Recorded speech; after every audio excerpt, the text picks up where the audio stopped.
አብይ አህመድ ከህዝብ እይታ ከተሰወረ 3 ሳምንት ቢሆነው አብይ ውጭ ሄዶ አልተመለሰም። የድሮን ጥቃቱ የተፈጸመ ያለው በእርሱ አይደለም የሚል መረጃ እንዲሰራጭ ከመፈለግ ነው ብለዋል። ጠቅላይ ሚኒስትሩ ከነሙሉ ካቢኔዎቻቸው የሥራ መልቀቂያ ደብዳቤን አስገብተዋል።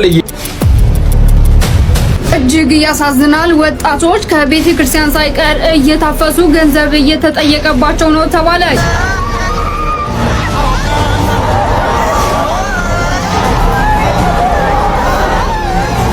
በኦሮሚያ ዙሪያ ለታፈሱ ላሉ ወጣቶች እባካችሁ ድምጹ ነው።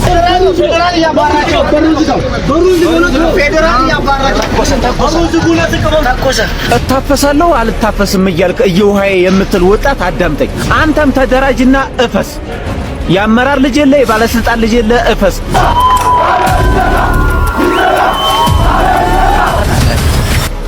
ሶስቱ ይዋጣላችሁ። ኦሮሞ አዲስ አበባ ነን ይችላል። ሰላም ጤና ይስጥልን ውድ የቃል ሚዲያ ቤተሰቦች እንደምን ቆያችሁ? እግዚአብሔር ሰላም ከሁላችን ጋር ይሁን እያልን ወቅታዊና አዳዲስ መረጃዎችን ይዘን መጥተናል። ቪዲዮውን ከመጀመራችሁ በፊት ላይክ በማድረግ ጀምሩ። እንዲሁም ሐሳብ አስተያየታችሁን የኮሜንት ሴክሽን ላይ ያስቀምጡልን። ቀጥታ ወደ ቪዲዮ እናልፋለን። ሰብስክራይብ ለምንድን ነው የማታደርጉት? አሁን አድርጉ። ተንበርክኬ ልለምናችሁ ይሆ በኦሮሚያ ዙሪያ ለታፈሱ ላሉ ወጣቶች እባካችሁ ድምጹ ነው። እንዴት ናችሁ የቲክቶክ ቤተሰቦቼ? ሰላማችሁ ይብዛ። ጌታን ይሄን ቪዲዮ አታሳልፉ በእግዚአብሔር። ምክንያቱም ይሄ የደሃ ድምጽ ነው። ማስተላለፈው ቪዲዮ የደሃ ድምጽ ነው።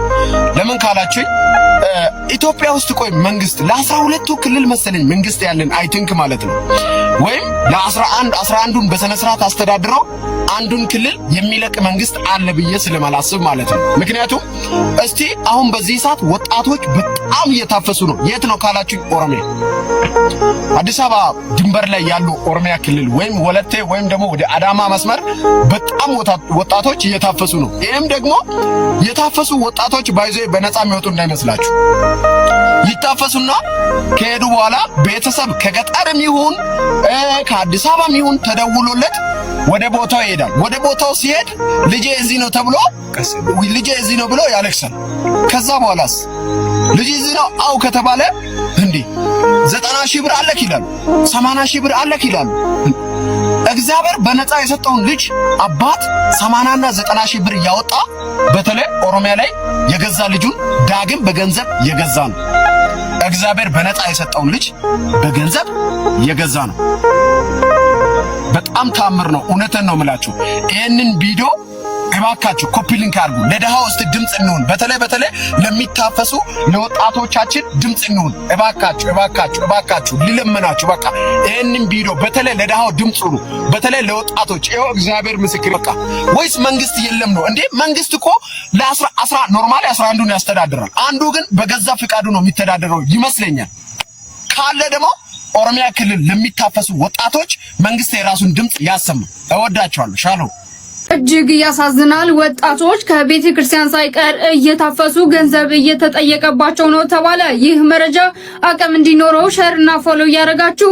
በሀገራችን በዚህ ሰዓት የወጣቶች አፈሳ እጅግ ተባብሶና ተጠናክሮ ይገኛል። በተለይም በሀገራችን በአዳማ በቢሾፍቱና በባህር ዳር ሁኔታው እንደተባባሰ እየተነገረ ይገኛል። ታዲያ በአዳማ ከመንገድ ዳር የታፈሱ ወጣቶች በፍየል ማቆያ መጋዘን ውስጥ ተቀምጠው ብር እየተጠየቀባቸው እንደሆነም ተነግሯል። በቢሾፍቱ ከታክሲና ከባጃጅ እያስወረዱ እየወሰዷቸው እንደሆነ እየተነገረ ሲሆን ታዲያ በቢሾፍቱ ከቤተክርስቲያን ቅጥር ግቢ ውስጥም ሳይቀር እየወሰዱ እያፈሷቸው ነው ተብሏል።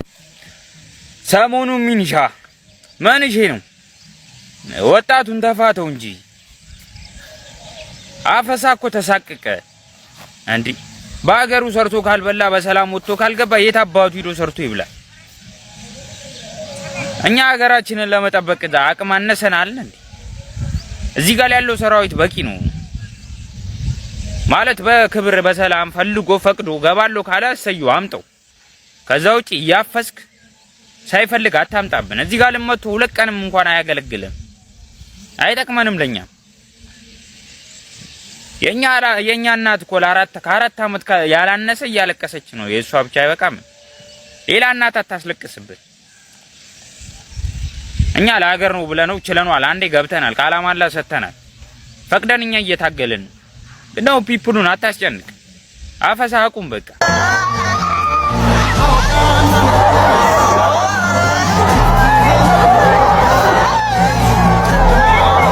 አኑ ጊዜን ፎተና ነገ እንደዛሬ ገና ምድር ከሰማይ ርቃ ስቃችን ነው ያበቃ ይሄ ሲሄድ ያ ይመጣል ጊዜ ሽሮ ቃል ያነባል አልመቻል እዚህ ጋም ሲያልፎ ገኔ ማየት ተሳነ ወይኔ በቁሙ ነፍሱን ሲያጣ እንዴት ደራሽን ልጣ አረ ጉድ ነው አቤት ቁጣ ከዚህ በላይ ምን ሊመጣ ሐሰት እውነት መስሎ የኖረ ስንቱ ኖሯል እያማረረ ተስፋ ሲጨልምበት ነፍሱን ሰጠ ለስደት አይነጋም ወይ ያጨለማ አለ ወይ አንቺ ማማ ካዘም በሉ እናንተ እዛው ውጭ ያለ ሰው አለ እንደኛ ፌደራል ያባራቸው በሩዝ ፌደራል ያባራቸው ተኮሰ እናቱን ኢትዮጵያ ውስጥ የማውረዱ እንዳይመታችሁ ዝቅ በሉ። ቆይ ህግ የለም እንዴ? ያው እየመነኑ ነው። በቃ አስከበሩልን።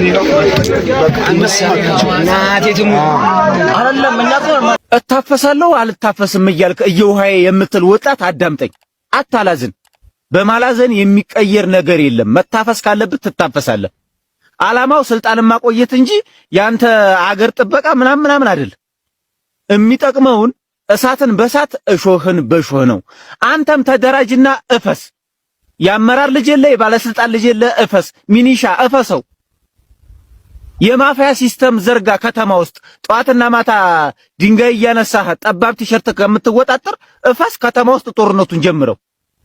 ታፍሰህም እርስ በርስ ነው የምትዋጋው። አዝማችና ዘማች ነው የሚለያየው። አፍሶ የቤት እመቤት ሊያረጋህ አይደለም። አታለቃቀስ። በማለቃቀስ የሚቀየር ነገር የለም። ምክንያቱም ያሉትን ሰዎች ስለምናቃቸው አንድ ማት ድንጋይ ነው ተሰብስቦ ወንበር ላይ እየተቀመጠ። ስለዚህ አታለቃቀስ። እዛው ከተማ ውስጥ ጀምረው መፍትሄ ይመጣል። አለዛ የፖለቲከኛ መጠቀሚያ ነው የምትሆነው። ብቻህን ወጥተህ ልታፈስ ብትል። አብይ አህመድ ከህዝብ እይታ ከተሰወረ 3 ሳምንት ቢሆነውም ከቀናት በፊት ሕክምናውን ጨርሶ ወደ አዲስ አበባ መመለሱ ታውቋል። የደሬ ኒውስ ምንጮች ባደረሱን ተጨባጭ መረጃ መሰረት አብይ ትናንት ወደ ምክክር ኮሚሽኑ ኮሚሽነር ወደ ፕሮፌሰር መስፍን አርአያ ቤት ሄዶ ለቅሶ ደርሰዋል። የፕሮፌሰር መስፍን አርአያ እህት በአሜሪካ ከሳምንታት በፊት ማረፋቸው የሚታወቅ ነው።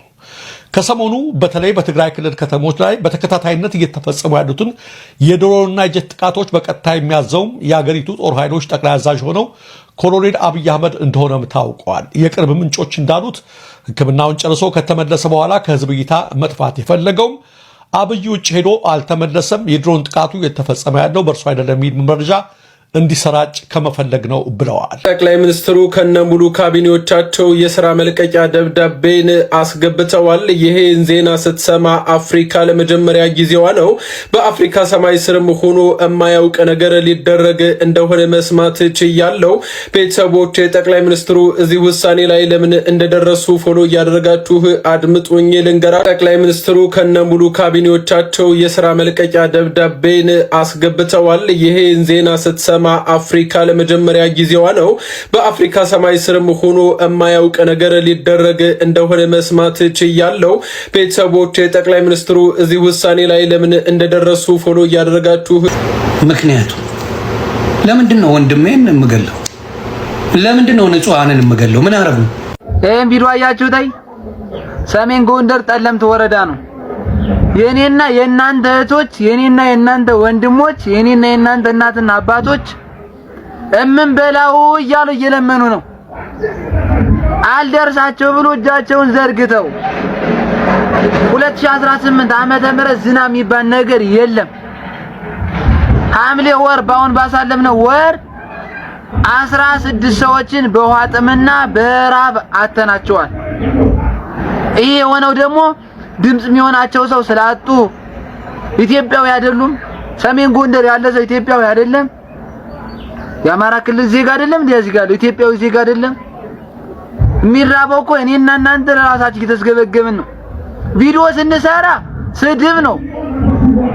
እባካችሁ ከሀገር ውስጥም ከሀገር ውጭም ያላችሁት ወንድሞች በመድኃኒዓለም ብላችሁ ለእነዚህ እናቶቻችን ድረሱላቸው። መልእክት መከላከያ ውስጥ ላሉ ጓዶች ነው ማስተላልፈው። መከላከያ ውስጥ ላሉ ጓዶች ለትክክለኞቹ ልንገራችሁ። አንዳንድ ከመከላከያ ውስጥ የወጡ ጽንፈኞች አሉ፣ ራሳቸው ያስታውቃሉ። በጥሮታ የወጡ ማለት ወይም በቦርድ ምናምን የወጡ ስለ መከላከያ ምንነት እንኳን የሚያውቁ። ስለሌሎቹ ደግሞ ልንገራችሁ። እቺ ሀገር የኔ ነች ባዮ ሶስት አይደሉ? ትግሬ፣ አማራ፣ ኦሮሞ። ታዲያ የደቡብ ወጣት ለምን አባ ነው የምትሞተው? የጋምቤሎስ፣ የቤኒሻንጉልስ፣ የሶማሌው፣ የአፋሩ ምን አገባ? ኦሮሞ፣ አማራ፣ ትግሬ ለሚበጣበጠው ምን ቤት ነህ? ዝም አትልም? ሶስቱ ይዋጣላቸው። በቃ ሶስቱ ይዋጣላቸው። ኦሮሞ አዲስ አበባ የኔ ነች ይችላል፣ አማራ ወልቃይት የኔ ነች ይችላል፣ ትግሬ ወልቃይት የኔ ነች ይችላል። ብልጽግና ደግሞ በአንድ በኩል እየገባ ሁለቱን ያተረማምሳል። ህዋት ደግሞ ትግራይን ይችላል። ምንድነው ሻቢያ ትግራይን አጠቃላለሁ ይላል። ስለዚህ ሌላ ብሔር ብሔረሰብ ምን አባካ ገባ? መከላከያ ውስጥ አለ። ለየትኛው ዳር ድንበርህ ነው የምትዘምተው? እነዚህ ሶስት ናቸው አለ አያሌ የሆኑት። በቃ እነሱ ይጋደሉ፣ እናታቸው ነኝና። አንተ ምን ቤነ? በተለይ የደቡብ ልጆች ዶርዞች፣ ሲዳሞች፣ ወላይታዎች አትነቁም እንዴ? ወይስ በኮሸሮ ውስጥ ምን አድርጎ ነው የሚሰጧችሁ? በቃ እምቢ። እናንተ ታገሉ፣ እናንተ ተዋጉ። እኛ በቃ አንፈልግም። በቃ አዲስ አበባ የኦሮሚያ ነች አለ፣ ኦሮሞች ይዋጉ። ወልቃይት የአማራና የትግሬን ተብሏል፣ እነሱ ይዋጉ። እናንተ መዋጋት ያለባችሁ ዳር ድንበራችሁ በሌላ ሀገር በባዕድ ሲወረር እንጂ ምን አገባችሁ? ምን ቤናችሁ? ምን ጥልቅ አረጋችሁ? አርፋ አትቀመጥም? የድሃ ልጅ አይደለህም? ለምን የሀብታም ልጅ ወጥቶ አይዋጋም? የባለስልጣን ልጅ ወጥቶ አይዋጋም? አንተ የድሃው የምስኪን ልጅ እናትን ለፍታ አሳድጋህ አንተ ምን ቤነህ? ለነሱ ሄደህ የጥይት ራት የምትሆንላቸው ደመ ከልብ እኮ ነው የምትሆኑ። መሞትህንም እኮ ለቤተሰብ አይነግሩልህም፣ ልንገርህ። ስለዚህ አትፎገሩ፣ ብሔር ብሔረሰቦች ንቁ። ይሄን መልእክት መከላከያዎች ስላሉት አድርሱልኝ። ይሄንን ቪዲዮ ክፍል 1 እና ክፍል 2 አድርገን በሁለት ቪዲዮ ቆራርጠን የምናቀርብላችሁ ኢትዮጵያውያን እንዲያዩት። ሁላችሁም ኮፒ ሊንክ፣ ሪፖስት እና ሼር ማድረጋችሁን አትርሱ። ኢትዮጵያዊ መሆን አሁን ላይ የሙሉ ጊዜ ስራ ሆኗል። ጠዋት ስትነሳ ስለ ትግራይ ጦርነት ትሰጋለህ። አማራ ክልል ውስጥ ፋኖና መንግስት እየተዋጉ ነው። ኤርትራ ድንበር ላይ ወታደሮች እየተሰባሰቡ ነው ይባላል። ከምዕራብ ሱዳን፣ ከሰሜን ኤርትራ፣ በናይል በኩል ግብጽ፣ በውስጥ በኩል የታጠቁ ኃይሎች። እንደምንም ዜናውን ዘግተህ ምግብ ልትገዛ ወደ ገበያ ትወጣለህ። እዚያ ደግሞ የዶላር ጦርነት ይጠብቃል።